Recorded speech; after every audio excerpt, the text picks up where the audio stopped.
Hey everybody, it's Payday, and you're listening to the Payday Podcast with your host, me, Samantha Mantra. Today's podcast is called Not Enough, aka that inevitable moment that most of us have had on the job where it's payday and we realize we're not getting paid enough, at least not for our needs. There are generally three types of people on payday. There's the person who didn't even realize they got paid today. Shout out to that person. We want to be that person. There's the people who notice that it's payday and they celebrate. And there's the people who don't even crack a smile. They're just kind of angry on payday because it's not enough money and they're going to their second job anyway. So the direct deposit is hit and close of business has happened and you are on your way home or maybe doing your virtual Zoom commute back to your couch or your bed and you're asking yourself, how do I make more money?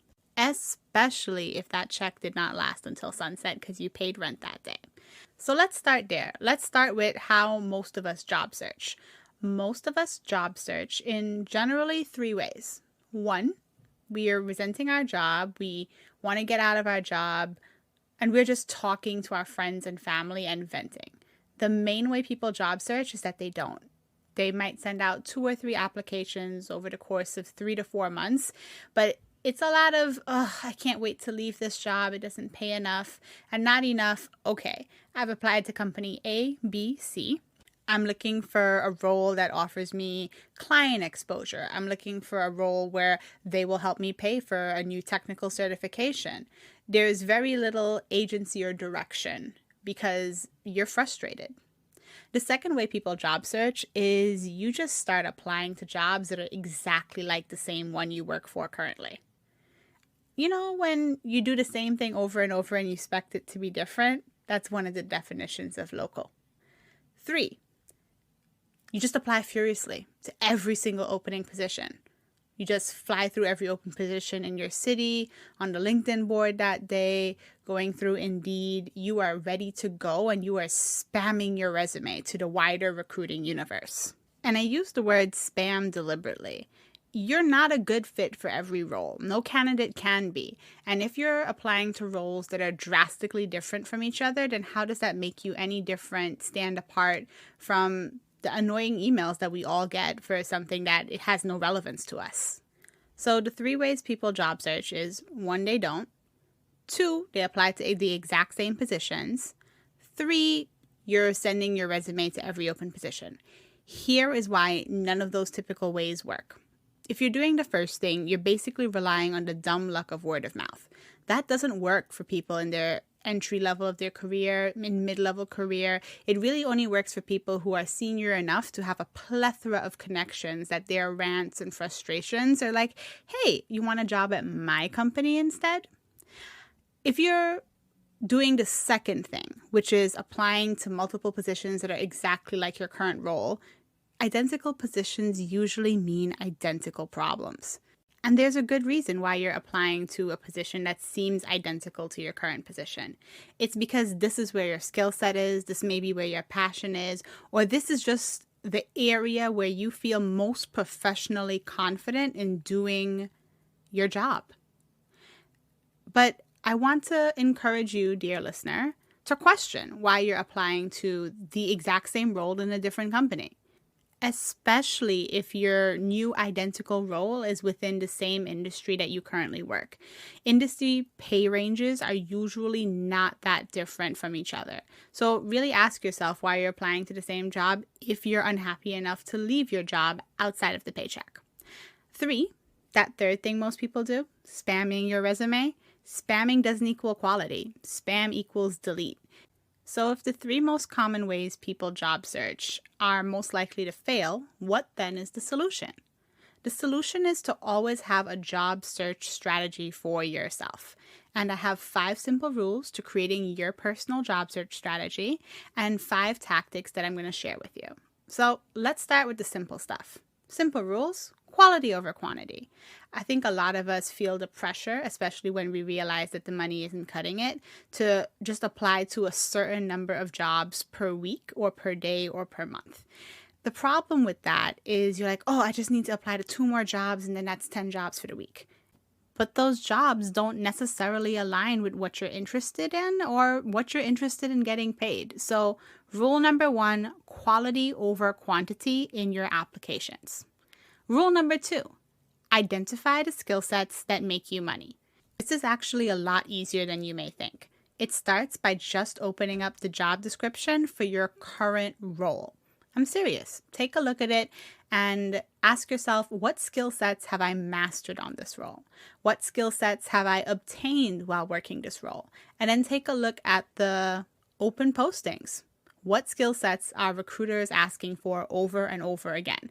Those are the ones that are high value. Those are the jobs that are likely to get you paid a little bit more, because you've got to make this easy for yourself. It is one of my firm professional beliefs that we should make life easier wherever possible. Speaking of ways to make your life easier, if you're getting ready to start a podcast and you haven't heard of Anchor, it's the easiest way to get started. It's free. Anchor distributes your podcast for you across multiple platforms, including Spotify and Apple Podcasts. Their app allows you to edit straight from your phone or computer, and there's no minimum listenership to start earning revenue. It's everything you need to make a podcast in one place. Download the free Anchor app or go to anchor.fm to get started. Now that we're back from our little sponsorship break, let's keep going on to simple rules. Rule number 3, evaluate the employer and evaluate your lifestyle. Chances are that money isn't the only reason you're about to leave this job. And when you're looking for new jobs, evaluate them. Work-life balance is one of those phrases that gets tossed around without any real meaning attached. 9-to-5s have mostly gone the way of the dinosaur. So what does it mean to work a job from 9 to 6, 9 to 7? Where is balance? Is balance something that only pops up quarterly? Is your lifestyle fitting with what you do? How do you make those changes? You don't need to have all the answers, but it's actually helpful to keep the questions in mind, because it can be frustrating pushing yourself as a priority to the back of the list every single time you have to make a career-based decision. Simple rule number 4, your variation.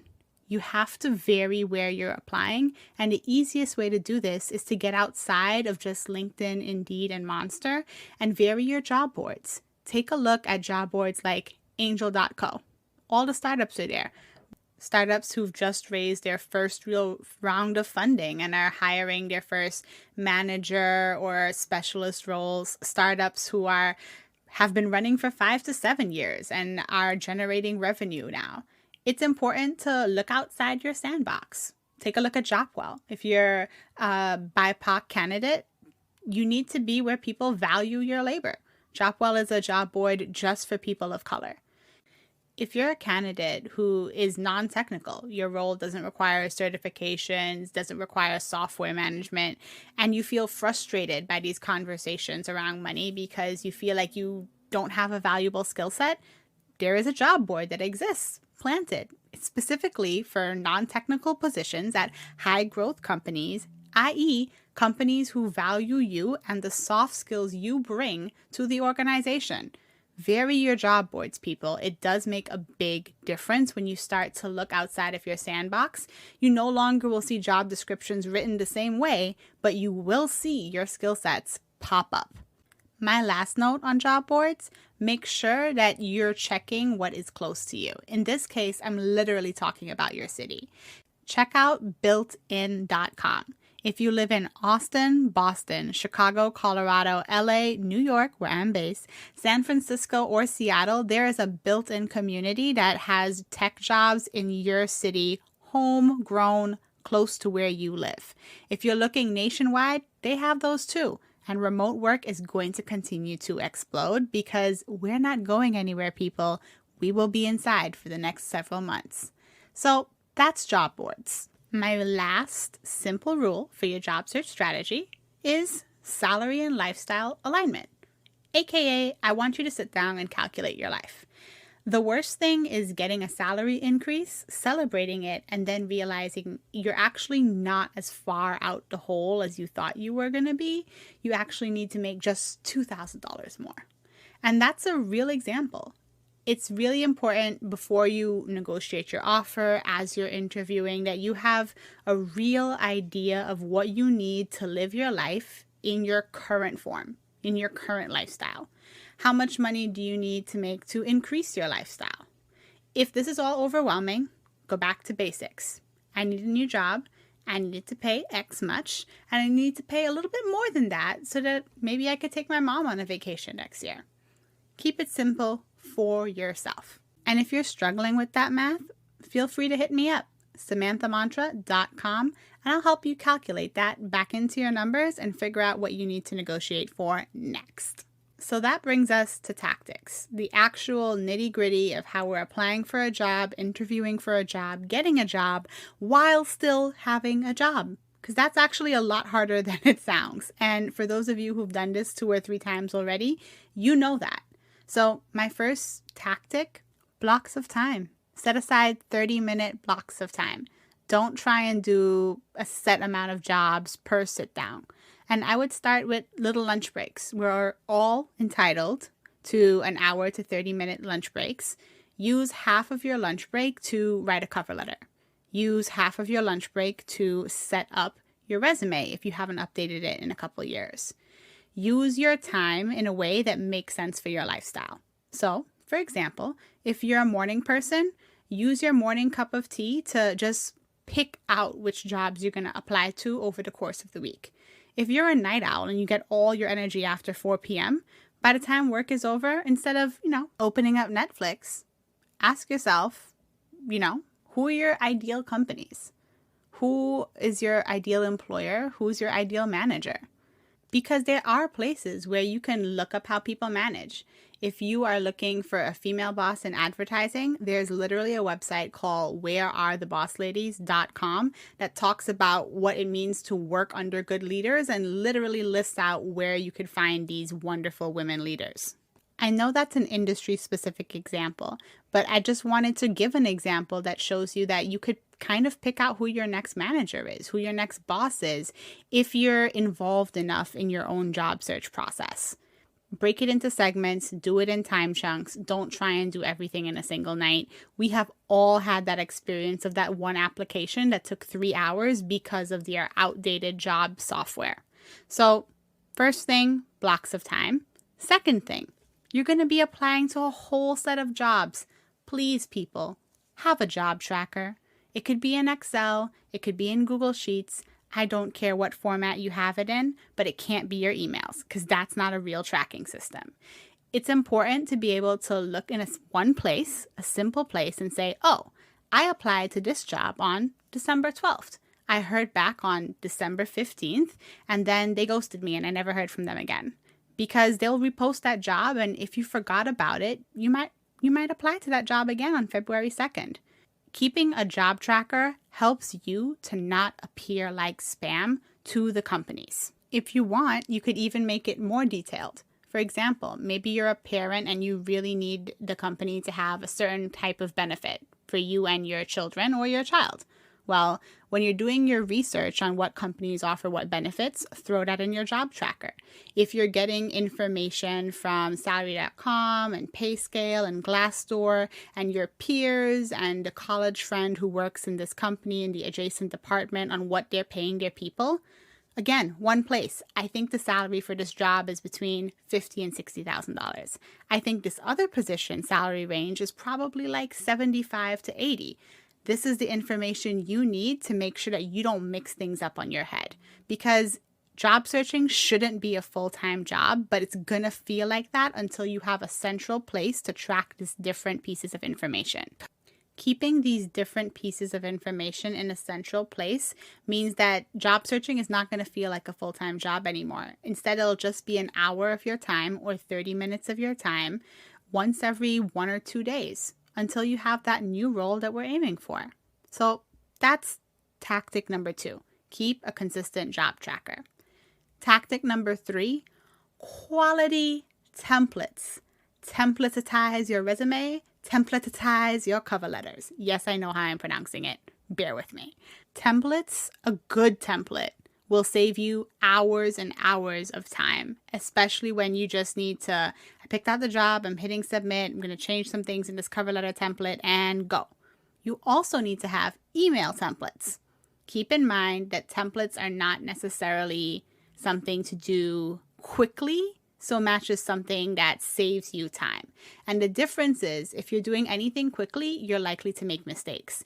And the last thing you want is to send a template cover letter or a template email to company A's recruiter when you addressed it to company B's recruiter. These type of small missteps or mistakes lose people jobs. And having a beautiful template ready to go means you can make your edits on your lunch break, double check when you get off at night, and just hit send, and now it's done and out of your way. It saves a lot of stress too. I know in the resume world, there's a lot of discussion about customizing your resume for every job, or having a master resume that you copy and then just delete or make edits. In the end, it really doesn't matter how you do it, so much that you have one structure for your resume, and your resume should never be 5 pages long or 3 pages long. And if it's length and editing of your resume that you're really struggling with, make yourself a budget for a resume writer and get that off your plate as well. Again, make your life simple. So that brings me to my next tactic. We're talking about making our life simple. Consistency. It is far better to apply to one job a week if that's all you can manage with your mental space, and have it be a quality job, than apply to 20 jobs 1 week and then not apply to another job for the next 2 or 3 months. Consistency. Whatever you're doing, start small so it can consistently happen. Starting big makes it really difficult for you to keep that pace up. So if you've been applying to 20 jobs every 2 weeks for the last 3 to 5 months, that's exhausting, and you're going to start to feel burnt out by your job search. I implore you to make your consistency realistic for your current life. My last tactic number 5, is to talk about reasonable networking. I know my introverts groan when they hear the word networking, but networking doesn't have to mean after-hour lunches. We all are indoors due to a global pandemic, but even before we were indoors, there are tons of virtual events. A small commitment, attend one virtual event a month. That's only 12 a year. These virtual events every month, you learn things, you intersect with new people, you intersect with people who are outside of your industry, but are essentially doing your role. And it's those connections that will help you gain roles 1 year or 2 years into the future, or with a bit of luck, in the next couple of months. Reasonable networking, people. Another great tip for reasonable networking: peer communities that are outside of your employer ERGs, your employer resource groups. We don't really think about this that much in the professional space, but there are whole communities of Asian professionals who work in communications, Black engineers who work together outside of the country on topics that affect them at work and how their identity intersects with how their work is perceived. Find your group outside of your employer. If it's outside of your current employer, you'll feel a lot more free to discuss, dissect, and examine what role you're looking for next. So those are my tactics. These are my rules. Thank you all for listening for a whole 18 minutes to the first episode of the PayDay podcast. I'm so glad you all joined me for this conversation, and I hope it was helpful for you as you create your own job search strategy and navigate yourself into that next higher paying role. This is Samantha Mantra signing off. Take care, y'all, and enjoy the rest of your payday.